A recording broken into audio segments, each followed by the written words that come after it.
Alright, so I have some new tires. I thought I'd clean up my wheels and kind of look at my old tires before they come off on Monday. These are the Eagle F1 Supercar 3R compound, so that they're a 100 tread wear tire. They're more intended probably for road courses than straight line acceleration, but still they are a very grippy compound. And so after several thousand miles, this is kind of what the tread looks like.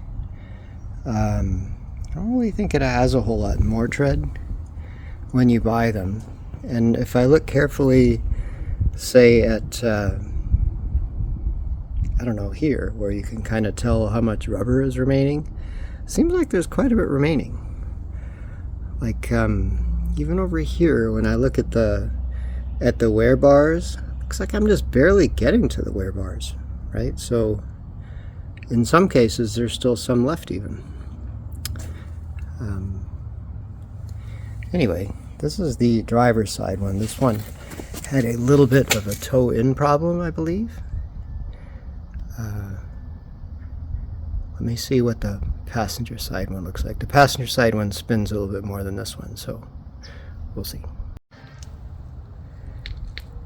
Alright, this is something I wanted to show. I have 305 millimeter wide tires on the back, and here is where I'm rubbing.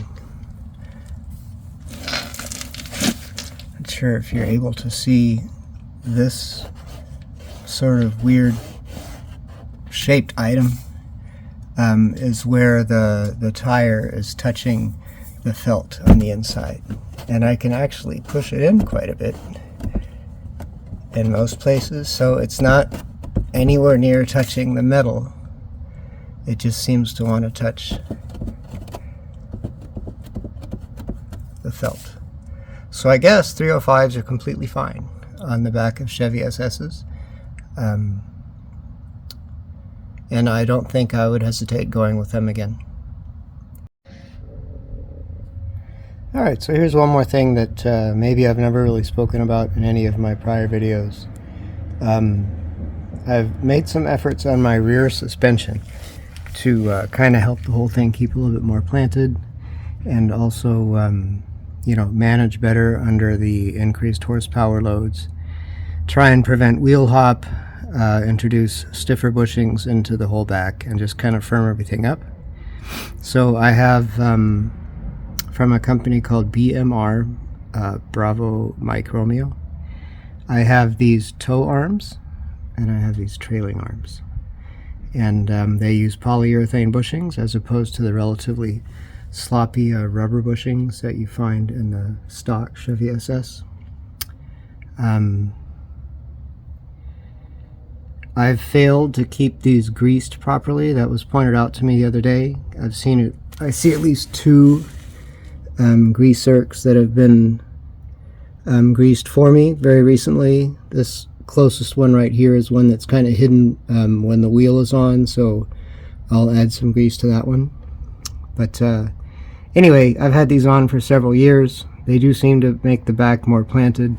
Turns out I have a leaking shock absorber on the other side. That's the one that gets a little bit more out of control and hops somewhat if it loses traction, which is really annoying. But I got a new shock, so once I put it in, hopefully that'll go away. Anyway, just thought I'd show it since I had the wheel off.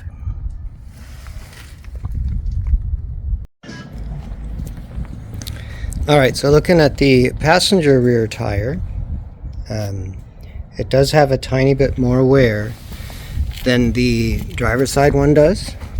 This one seems to kind of lose grip before the other one does.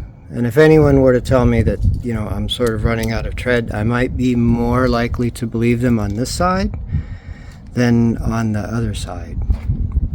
But again, I think we're just barely getting to the wear bars here on these. Again, I'm not looking for wet traction out of these at all.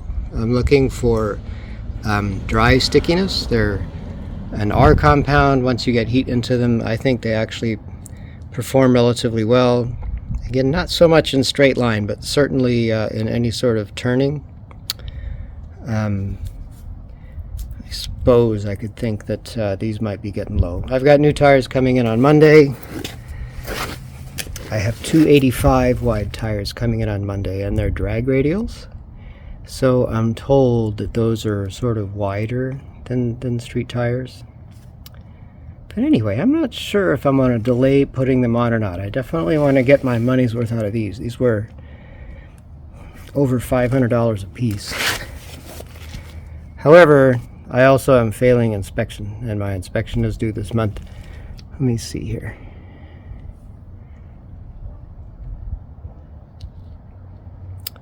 Yeah, you know, maybe they have a point. May try it from the other side where you actually have some sunlight.